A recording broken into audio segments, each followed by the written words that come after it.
Hello friends, welcome to my channel friends. ಇವತ್ತು ನಾವು dessert ಮಾಡೋಣ. ಅಂದರೆ ಕೂಲಾಗಿ ತಿನ್ನಲಿಕ್ಕೆ ಊಟ ಆದಮೇಲೆ ಸ್ವೀಟ್ ತಿನ್ನೋಣ ಅನ್ನಿಸ್ದಾಗ. ಇನ್ನೊಂದು 100 ml ಹಾಲು ಹಾಕ್ಕೊಂಡಿದ್ದೀನಿ. ಮೊದಲು ನಾವು ಗ್ಯಾಸ್ ಆನ್ ಮಾಡಿಲ್ಲ. ಹಾಲು ಸ್ವಲ್ಪ ಲುಕ್ ವಾರ್ಮ್ ಆಗಿದೆ, ಸ್ವಲ್ಪ ಬೆಚ್ಚಗಿದೆ. ಇದಕ್ಕೆ ಕಸ್ಟರ್ಡ್ ಪೌಡರ್ ಹಾಕ್ತಾಯಿದ್ದೀನಿ.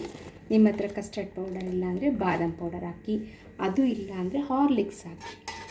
ಲಂಪ್ಸ್ ಇಲ್ಲದೆ ಇರೋ ಥರ ಮೊದಲು ಮಿಕ್ಸ್ ಮಾಡ್ಕೊಳ್ಳೋಣ ಫ್ರೆಂಡ್ಸ್. ಹಾಲಿಗೆ ನಾನು 100 ml ನಿಮಗೆ ತೋರಿಸ್ತಾ ಇದ್ದೀನಿ. ಈ ಥರ ಲಂಪ್ಸ್ ಇಲ್ಲದೆ ಇರೋ ಥರ ಮಿಕ್ಸ್ ಮಾಡ್ಕೊಳ್ಳಿ, ಓಕೆನಾ ಫ್ರೆಂಡ್ಸ್. ಈಗ ಗ್ಯಾಸ್ ಆನ್ ಮಾಡಿದ್ದೀನಿ. ಇದಕ್ಕೆ 1 ಟೀ ಸ್ಪೂನಷ್ಟು ಸಕ್ಕರೆ, 100 ml ನಾನು 1/4 ಸ್ಪೂನು ಸಕ್ಕರೆ ಹಾಕ್ಕೊಂಡಿದ್ದೀನಿ.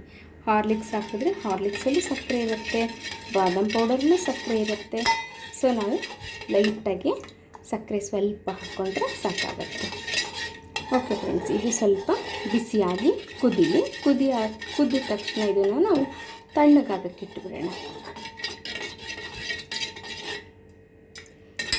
ಕಸ್ಟರ್ಡ್ ಮಿಕ್ಸ್ ಆಗಿ ಇದು ಸ್ವಲ್ಪ ಗಟ್ಟಿ ಆಗಬೇಕು. ಸ್ವಲ್ಪ ಗಟ್ಟಿ ಆದರೆ ಆವಾಗ ನಮಗೆ ಈ ರೆಸಿಪಿಗೆ ತುಂಬ ಚೆನ್ನಾಗಾಗುತ್ತೆ ಫ್ರೆಂಡ್ಸ್. ಇದು ಕುದಿಯೋಕ್ಕೆ ಬಂತು. ಈಗ ಬೆಂದ ಮೇಲೆ ಒಂದು 2ರಿಂದ 3 ಸ್ಪೂನು ನಾನು ನೀರು ಹಾಕ್ತಾಯಿದ್ದೀನಿ. ಏಕೆಂದರೆ ಇದು ತುಂಬ ಹಾಲಲ್ಲೇ ಮಾಡಿದ ತಕ್ಷಣ ಅದು ತುಂಬ ಕನ್ಸಿಸ್ಟೆನ್ಸಿ ಗಟ್ಟಿ ಆಗೋಗುತ್ತೆ. ಸ್ವಲ್ಪ ನೀರು ಹಾಕಿದ್ರೆ ನಮಗೆ ಬೇಕಾಗಿರೋ ಕನ್ಸಿಸ್ಟೆನ್ಸಿ ಹಾಗೆ ಇರುತ್ತೆ. ಫ್ಲೇಮ್ ಸ್ವಲ್ಪ ಹೈ ಮಾಡ್ಕೊಂಡಿದ್ದೀನಿ. ಇದು ಬೇಗ ಕುದಿ ಬರಲಿ ಅಂತ ನೋಡಿ ಸೈಡಿಂದ ಇದು ಕುದೀತಾ ಇದೆ. ಸೊ ಓಕೆ ಫ್ರೆಂಡ್ಸ್, ಇದನ್ನು ತೆಗೆದುಬಿಟ್ಟು ನಾವು ಇದನ್ನು ಕೂಲ್ ಆಗಲಿಕ್ಕೆ ಒಂದು ತಣ್ಣೀರು ಪಾತ್ರೆಯಲ್ಲಿ ಇಡೋಣ. ರೂಮ್ ಟೆಂಪ್ರೇಚರ್ಗೆ ಬಂದ ತಕ್ಷಣ ಫ್ರೀಝರಲ್ಲಾದರೂ ಫ್ರಿಜ್ಜಲ್ಲಾದರೂ ಇಡೋಣ. ಓಕೆ ಫ್ರೆಂಡ್ಸ್, ಇಲ್ಲಿ ನಾನು ಪ್ಯಾನ್ ಇಟ್ಕೊಂಡಿದ್ದೀನಿ. ಪ್ಯಾನಿಗೆ ಸ್ವಲ್ಪ ಎಣ್ಣೆ ಹಾಕೋಣ. ನಾನಿಲ್ಲಿ ಕೋಲ್ಡ್ ಪ್ರೆಸ್ ಆಯಿಲ್ ಯೂಸ್ ಮಾಡ್ತಿದ್ದೀನಿ. ಆಯಿಲು ಸ್ವಲ್ಪ ಬಿಸಿ ಆಗುವಷ್ಟೊತ್ತಿಗೆ ನಾವು ಇಲ್ಲಿ ನಾನೊಂದು ಬ್ರೆಡ್ ಸ್ಲೈಸ್ ತೊಗೊಂಡಿದ್ದೀನಿ. 100 ml ಹಾಲಿಗೆ 1 ಸ್ಲೈಸು ಸಾಕಾಗುತ್ತೆ. ಎಡ್ಜಸ್ ಕಟ್ ಮಾಡ್ಕೊಂಡಿದ್ದೀನಿ. ಈಗ ನಿಮಗೆ ಯಾವ ಶೇಪ್ ಬೇಕೋ ಆ ಥರ ಬ್ರೆಡ್ನ ಕಟ್ ಮಾಡ್ಕೊಳ್ಳಿ.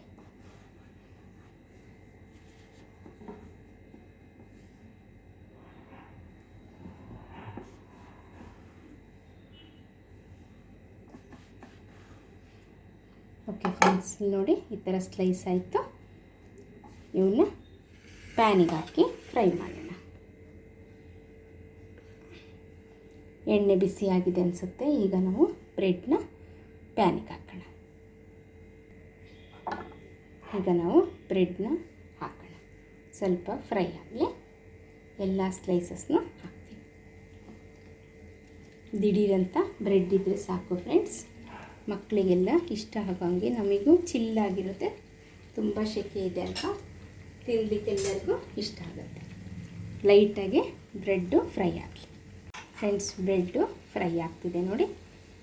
ಒಂದು ಸ್ವಲ್ಪ ಟರ್ನ್ ಮಾಡಿ ಹಾಕ್ತಾಯಿದ್ದೀನಿ. ಈ ಥರ ನಿಮಗೆ ಕ್ರಿಸ್ಪಿಯಾಗಿ ಬಾಯಿಗೆ ಗರಿ ಗರಿ ಅನ್ನಿಸ್ಬೇಕು. ಆ ಥರ ಈ ಥರ ಸ್ವಲ್ಪನೇ ಆಯಿಲಾದರೂ ತುಪ್ಪನಾದರೂ ಇಟ್ಕೊಂಡು ಫ್ರೈ ಮಾಡ್ಕೊಳ್ಳಿ. ನಾನು ಸ್ವಲ್ಪ ಸಿಮ್ಮಿಗೆ ಇಟ್ಕೊಂಡಿದ್ದೀನಿ. ನಾನು ಸ್ವಲ್ಪ ಫ್ರೈ ಆದರೆ 2 ಕಡೆಗೆ ತೆಗೆದುಬಿಡೋಣ. ಓಕೆ ಫ್ರೆಂಡ್ಸ್, ಇದನ್ನ ಸಾಕು ಅನಿಸುತ್ತೆ ಫ್ರೈ ಆಗಿರೋದು ನೋಡಿ. 2 ಕಡೆ ಆಗಿದೆ. ಆಫ್ ಮಾಡೋಣ ಫ್ರೆಂಡ್ಸ್. ಎಲ್ಲ ಕ್ರಿಸ್ಪಿಯಾಗಿ ಚೆನ್ನಾಗಿ ಬ್ರೆಡ್ಡು ಫ್ರೈ ಆಗಿದೆ. ಈಗ ನಾವು ಚಿಲ್ ಮಾಡೋಕ್ಕಿಟ್ಟಿದ್ವಲ್ಲ ಅದನ್ನು ತೊಗೊಂಡು ಸರ್ವ್ ಮಾಡೋಣ ಫ್ರೆಂಡ್ಸ್. ಈಗ ಕೂಲಾಗಿದೆ. ನಿಮಗೇನಾದರೂ ಸಕ್ಕರೆ ಇದಕ್ಕೆ ಬೇಕು ಜಾಸ್ತಿ ಅನಿಸಿದ್ರೆ ನೀವು ಮತ್ತೆ ಸಕ್ಕರೆನ ಹಾಕ್ಕೋಬೋದು. ಇದರೊಳಗೆ ಬ್ರೆಡ್ಗಳು, ಇದನ್ನು ಕ್ರಿಸ್ಪಿಯಾಗಿರೋ ಬ್ರೆಡ್ಗಳನ್ನು ಹಾಕ್ಕೊಳ್ಳೋಣ.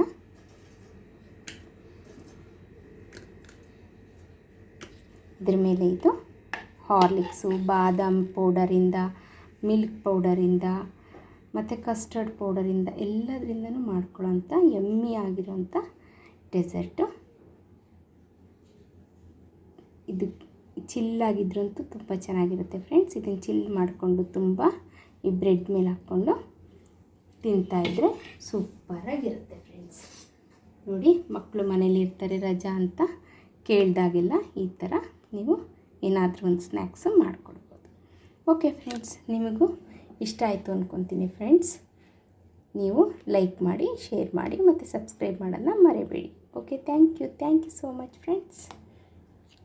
ಬ್ರೆಡ್ಡನ್ನ ಎಷ್ಟು ರುಚಿಯಾಗಿ ಸ್ವೀಟ್ಸ್ ಎಲ್ಲ ಇಟ್ಕೊಂಡಿರುತ್ತೆ, ಚಿಲ್ಲಾಗ ಇದ್ದಾಗ ತಿನ್ನೋಕ್ಕೆ ತುಂಬ ಟೇಸ್ಟಿಯಾಗಿರುತ್ತೆ.